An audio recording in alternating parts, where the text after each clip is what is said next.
Jangan sampai tetangga tahu hanya dengan modal tepung dan teflon bisa jadi pizza yang enak dan lembut banget. Buat yang penyuka pizza, aku mau berbagi tips cara membuatnya. Daripada kalian beli mahal-mahal, mending bikin sendiri deh. Cobain, rasanya beneran enak banget. Langkah pertama, siapkan 1 sendok gula pasir pada mangkuk, lalu tambahkan 1 sendok ragi instan, kemudian kita tambahkan 200 ml air hangat kuku, lalu kita tutup dengan rapat menggunakan plastik dan diamkan selama waktu 5 menit. Atau kita tunggu sampai raginya aktif ya. Tanda ragi aktif itu kalau airnya sudah berbusa kayak gini. Dan selanjutnya kita akan siapkan 20 sendok tepung terigu pada mangkuk baru. Lalu kita akan tambahkan garam sedikit. Selanjutnya kita akan tuangkan air ragi yang sudah tadi kita proses. Kita masukin aja pada bahan atau adonannya. Terus kita aduk aja sampai adonannya kalis ya. Kemudian kita tambahkan 1 sendok minyak goreng. Lalu kita aduk-aduk aja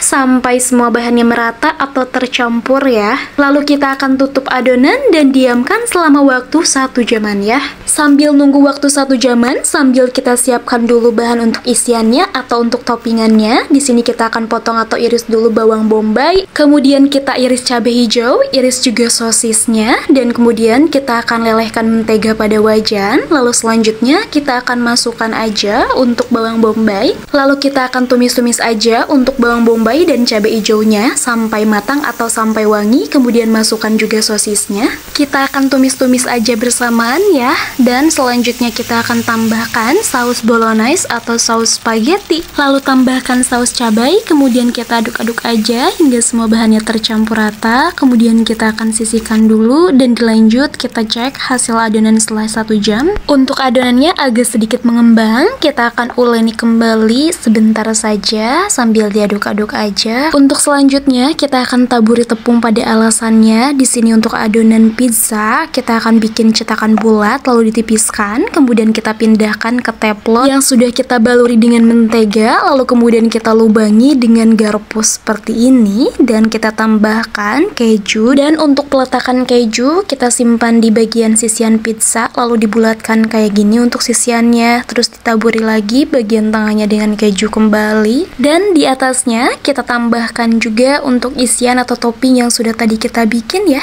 Lalu terakhir kita tambahkan lagi dengan topping keju bagian atasnya. Langsung aja kita masak dan jangan lupa kita gunakan api yang kecil dan masak selama waktu 15 menit atau 20 menitan ya. Dan ini dia untuk after 15 atau 20 menitan pizzanya udah jadi. Hasilnya bener-bener cantik banget, terus juga juicy banget ya. Lalu kita potong-potong seperti bentukan pada pizza umumnya ya. Pixie jangan diraguin lagi soal rasa, enak banget dan juga tentunya bisa lebih murah kalau bikin sendiri. Dan rekomendasi juga ya buat inspirasi ide jualan. Jangan lupa dicobain bikin, gak bakalan gagal sih kalau soal rasa. Yuk guys, bikin sekarang. Selamat mencoba ya untuk resepnya. Semoga kalian suka.